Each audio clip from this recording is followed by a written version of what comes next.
Welcome everyone, I'm Steve Patrick. I am the Executive Director of the Aspen Forum for Community Solutions, and it's a pleasure to have you all here for this event. We've got a great day laid out for you, or afternoon laid out for you, and I think it's going to be a rich set of conversations. Let me start by just thanking Sherry Brady and Marian Urquila for putting this together. Thank you, you guys, for pulling together such a great and robust agenda. I run something called the Forum for Community Solutions at Aspen. We're a relatively new policy program. My colleague Sherry Brady is the Senior Associate for Strategic Partnerships, who works collaboratively with a lot of different organizations to lift up stories of success in terms of community change, especially as it relates to folks who are dealing with deep and concentrated poverty in place. And I'm not going to tell you more about the Forum for Community Solutions in the interest of time, but I'll ask you to go to www.aspencommunitysolutions.org and check us out. It's awesome that our chair is here, Melody Barnes. Mel, will you wave to everybody? And which is, there are some folks who are chairs of work who lend their name. Melody lends both elbows and a whole lot of elbow grease, and I really appreciate your being here and being our fabulous chair. Our work at Aspen is really about collaboration and partnership. And so this idea of Aspen hosting this conversation actually came from a deep partnership we have with the Center for Community Change.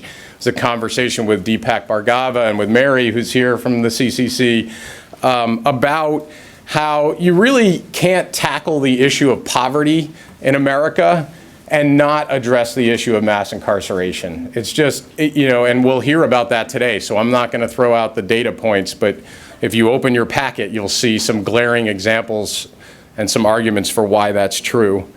And then because we are habitual partners and because we are not deep in this work and don't pretend to be experts, we also turn to some very important partners at the Vera Institute of Justice to help us shape this. And Nick and team, Fred, thank you all for being our partner in this event and in the work that you do.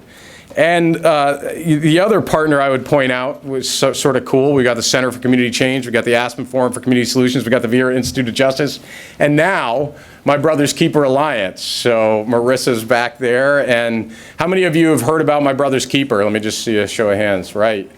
Really important timing for the president to put a focus on better access to opportunity for boys and men of color. Now My Brother's Keeper Alliance is a brand new, really nonprofit that's focused on leveraging the corporate sector into this space. And it's really exciting that this is essentially one of the, I guess their first public program was President Obama's announcement of My Brother's Keeper Alliance, so we'll concede that. So this is their second public program that they've offered to support and co-convene around. And I think that's an important stake in the ground in and of itself, that the corporate sector, My Brother's Keeper Alliance, is saying we have to address this issue, the issue of mass incarceration in our country. So thank you all for co-convening with us. And last, and then I'll shift to the important work and the deeper content for this day. This is also part of something that the Aspen Institute has committed to around the endangered American dream and advancing opportunity in America. That's a frame now here at Aspen.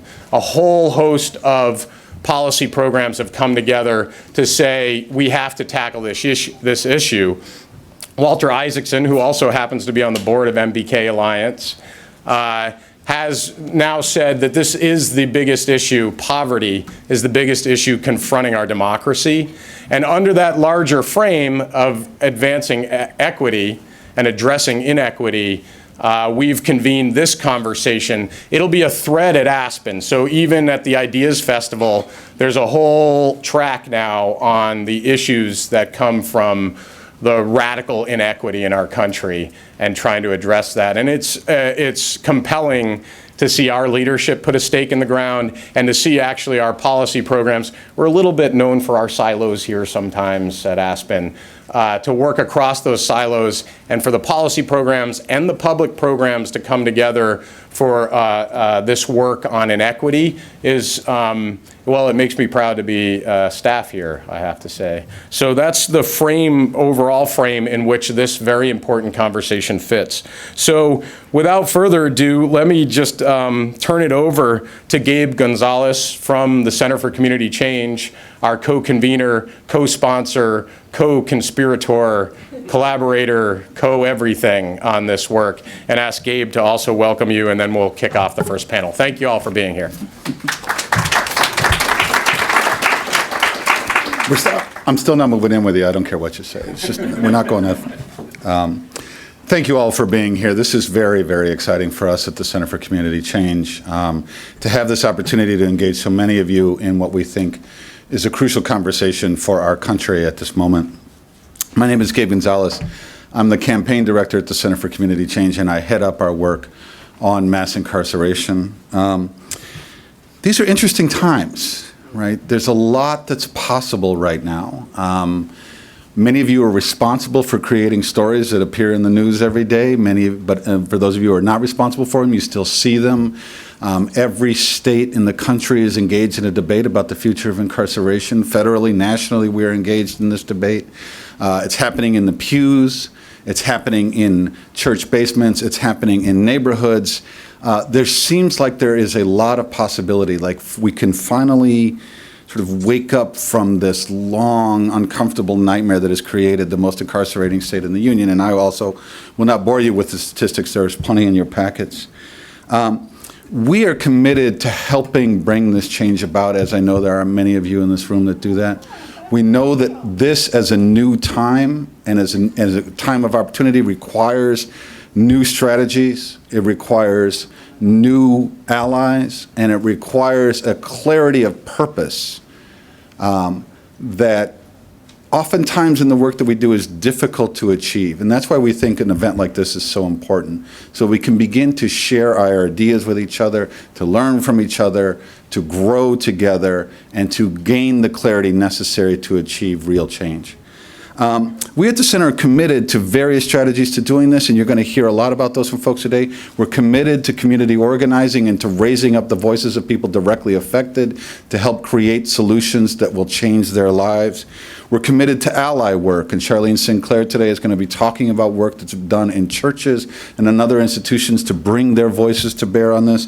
And we're committed to thought leaders and others who help shape the policies in places like Washington, D.C., or where I come from, Springfield, Illinois, or City Hall in Chicago, and having all of those entities working together, singing the same song to create the kind of change we're looking for.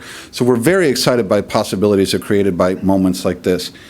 But we also have concerns, and I feel like I wouldn't be doing my job right if I didn't just mention a couple of them. Here at the Center for Community Change, we want to make sure that as these changes come about, we don't trade prison walls for cell walls and personal incarceration in the home.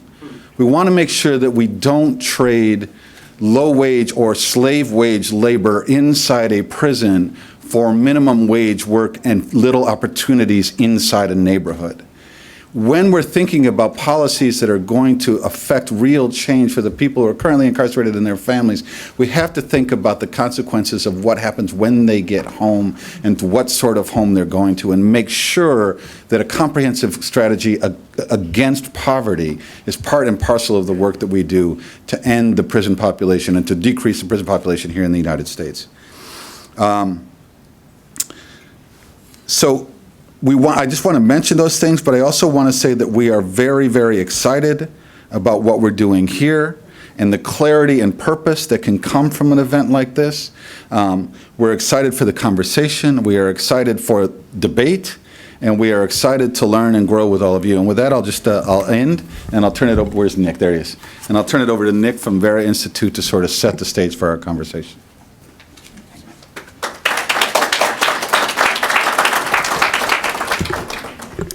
So 2 things before I get started. The first one is that I'm feeling good because I just ran in from the men's room don't go where you're going with that, but the lotion there is stress relieving lotion. So I put some on my hands, so I feel great to be here and be able to speak to all of you, and I understand now why Steve is as cool as he is. So I'm going to do a few things that anyone as a speaker knows that they shouldn't do. One is throw a bunch of statistics at people, and then the other thing is to talk really fast. But what I've been asked to do is to sort of set the stage for this discussion, to provide a bit of a frame. So call it a primer, if you will, but the idea is really to help us get oriented in speaking about this thing called mass incarceration, although as I look out across the room, I know many of you don't need an orientation for that. But what I will do is talk a little bit about what is it, how we got here, why you should care if you care about equity and building opportunity in this country, and what can be done. And I'm just sort of watermarking those things very quickly because the panels that will be following are really going to go into much greater depth into all of those. So I figure that one of the best ways to get started is just to reflect on what a remarkable moment we're in this country. For those of us who have been working in this space for some time, it is a sort of pinch me and see if I'm going to wake up moment, because there is so much attention that is being generated around the crisis of justice, around mass incarceration. But we also know that this is, and I'll get into a little bit more of this later, this is nothing new. This is something that has been happening for 4 decades. And Gabe very powerfully said that we need to be careful about trade-offs that we make as we think about how to decarcerate in this country, and to think about what the alternative is for people. But I will also say, as someone, I started my work in this area, and I'm a hometown boy here from DC. I was born and raised here. I worked in the late 80s and early 90s for a community-based organization that worked with kids who were being referred out of the court system.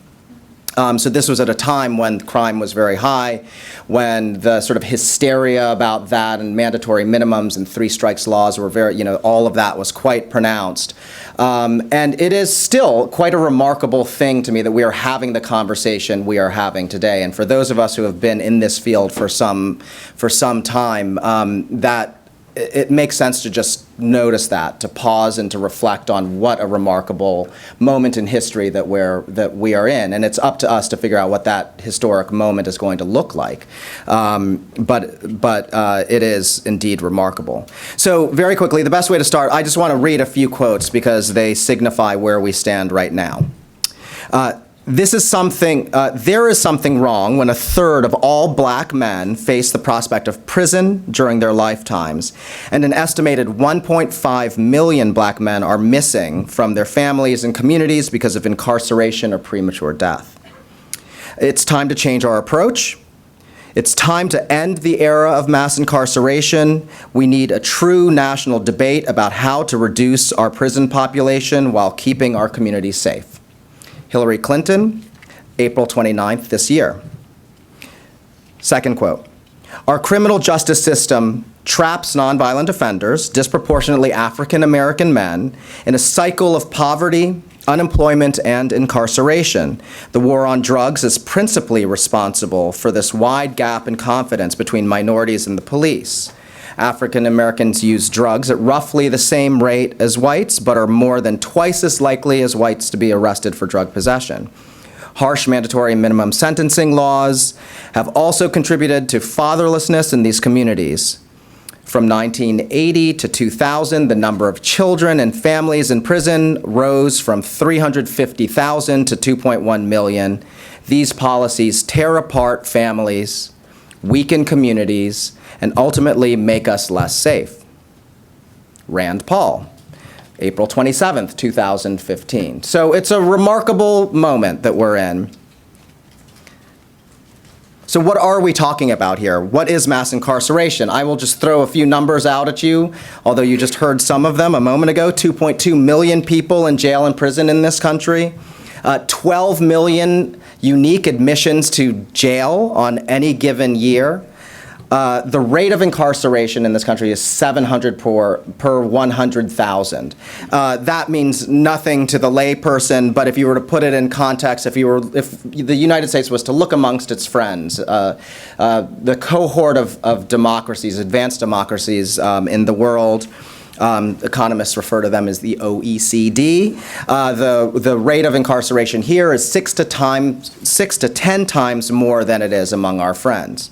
And so, put it in a different way, we have 25% of the world's incarcerated population, although this country makes up only 5% of the world's population.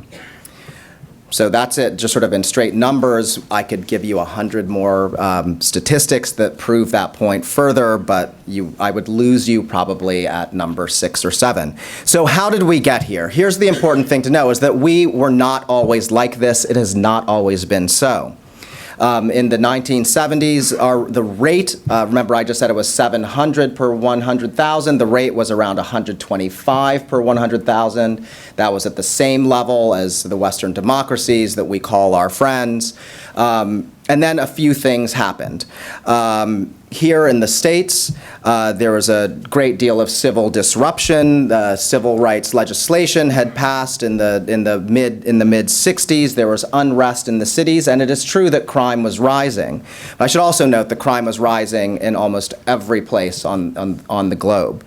But crime became a concern, a national topic, and as the National Academies of Sciences has written in its seminal work, where it looked at the causes and consequences of incarceration, they very delicately put it this way. They said crime and race were sometimes conflated. Now, you can say that's part and parcel with the Southern strategy that was undertaken, and that people used this conflation to encourage politically winning, tough-on-crime agendas, and you probably wouldn't be wrong. That is certainly part of where we went. But here's what is not part of it. What the National Academies of Sciences said, and what we know, is that the dramatic rise of incarceration beginning in the early 70s through today was not a result of certainly the increase in crime that we saw in those first 2 decades, in the 70s and the 80s. So it wasn't a matter of inputs. It wasn't a matter of more people committing crime, the system just as efficient as it was before, therefore the prison population is growing. What it was a function of was a function of democracy. It was a function of choice. We decided that this is what we wanted to do.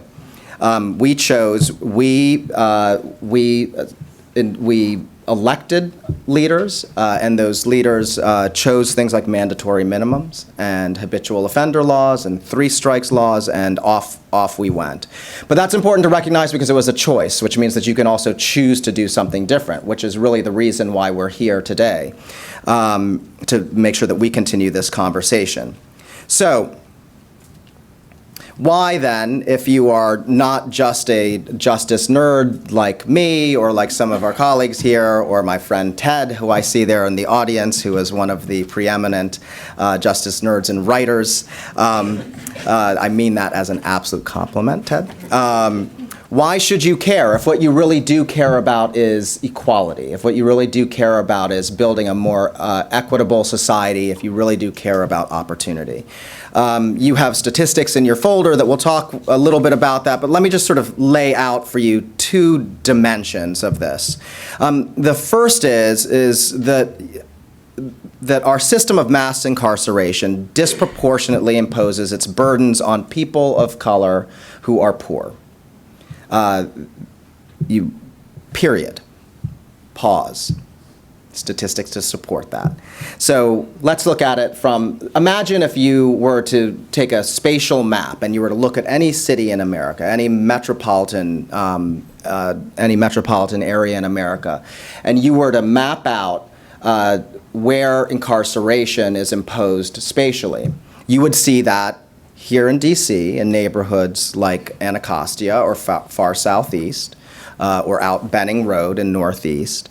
If you were in Chicago, you would see that in neighborhoods like West Garfield Park. Or if you were in New York, you would see incarceration imposing itself, that the population most affected would be in places like East Harlem, or South Bronx or Brownsville, East New York.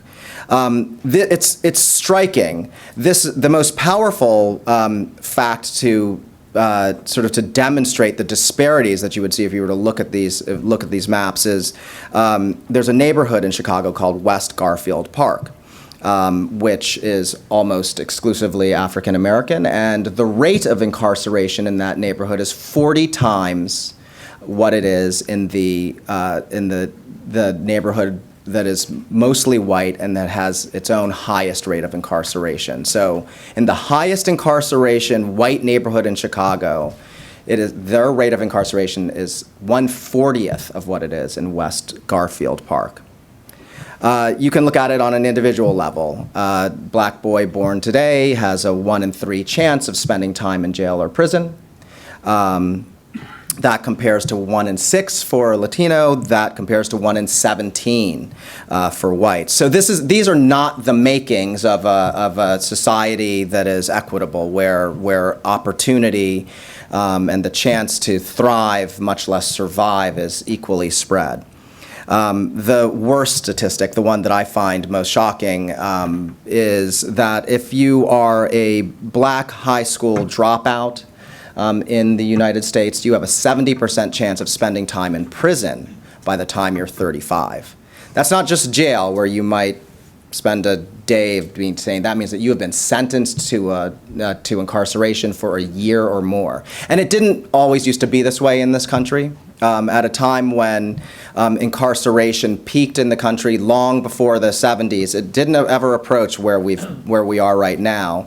But shortly after World War II, the chance for someone who had not completed high school to spend time locked up like that was 15%. So it's a dramatic transformation. What that points out is what a sort of aberrational, ahistorical moment that we're in as a result of where we started in the 70s to where we are now. So the second way of thinking about this, if you care about equity and you care about opportunity, is to understand how incarceration both accelerates and widens the inequality gap. And again, I could throw at you tons of statistics about this. Let me just sort of offer up a few. There are studies that demonstrate with great clarity that time spent incarcerated depresses wages, weeks earned, annual earnings. The last one is was a Pew study that looked at all three of those and found that there was a 40% gap between men who had spent some time incarcerated and their annual earnings compared to those who had not. So that's 40%. It's dramatic. We know a lot about collateral consequences. People are barred from jobs, voting, housing, student aid, all of the things that are requirements, essentials to being a full citizen in this country, to being able to make the most of the opportunities provided to you. I believe the number is almost 6 million people in this country are ineligible to vote as a result of having been imprisoned. And then even without the formal barriers which are in place, and I should state that there are formal barriers. It is a complex web of exemptions and certifications that are required and licenses that you're not able to have in every state. It's very different. We do know that it is a huge challenge for people who are incarcerated or who even have records of arrest to be able to obtain jobs. There are to be able to have access to the kinds of things that many of us in this room today see as being essential when we are interested in our own social mobility. So let me end with this. The big question is, well, how do we get out of this? There are lots of different ways. For years, when no one really wanted to talk much about criminal justice reform, when it was not obtaining the kind of interest and urgency that exists now and that hopefully can be maintained, people thought about it from all sorts of different perspectives. You thought, let's start early. Let's start with nurse visitation, nurse-family partnerships. And those have actually been proven to be successful without a doubt. Let's think about early childhood education. Let's think about the school system. And all of that, reforming those systems or making improvements and finding evidence-based interventions probably would make a difference down the road. But one of the things that we really want to talk about today and that we're going to focus on today are the sorts of things where you can intervene in the criminal justice system as it is currently constructed, and think about how it can be properly and appropriately shrunk, right-sized, so that we get both safety and justice, and so that the benefits that are provided are not so dramatically outweighed by the costs. And you could think about this again in another way, in a whole set of ways. You can think about how do you stanch the flow of people into jails and prisons. You can start at the local level. Say you're here in D.C. What are the decisions that police and prosecutors and courts are making about who goes into jail?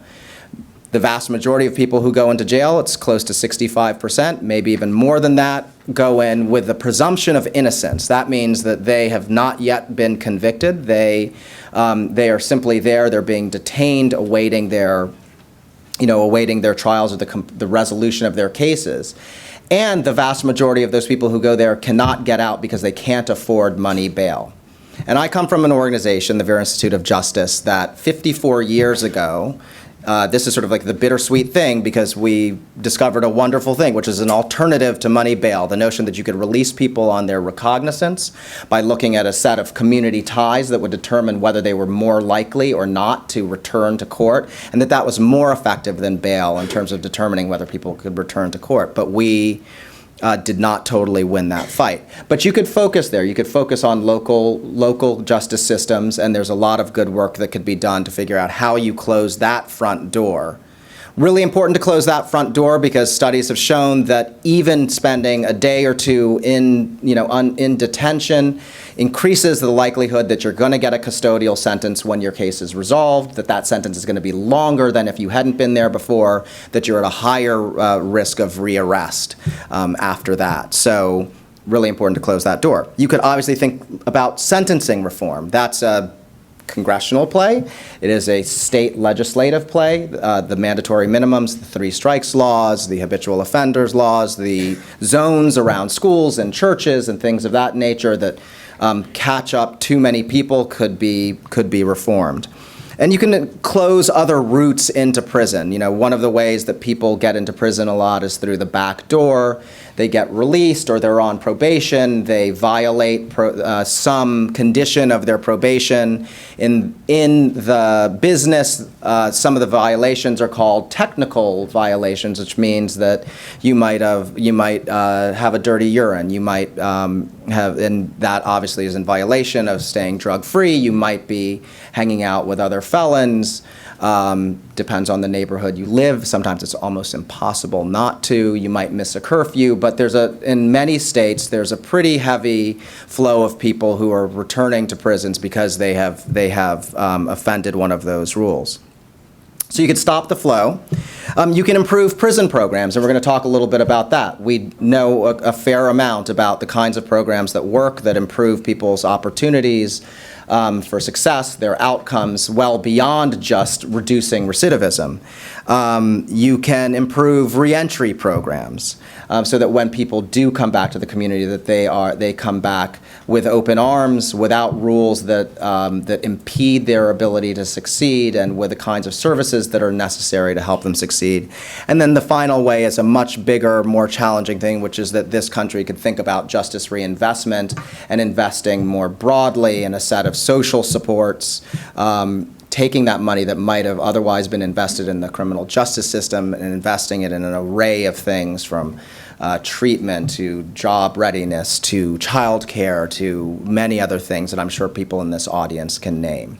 So that is the nickel tour through this topic. It's going to get way more interesting from here on out, but thank you for your rapt attention.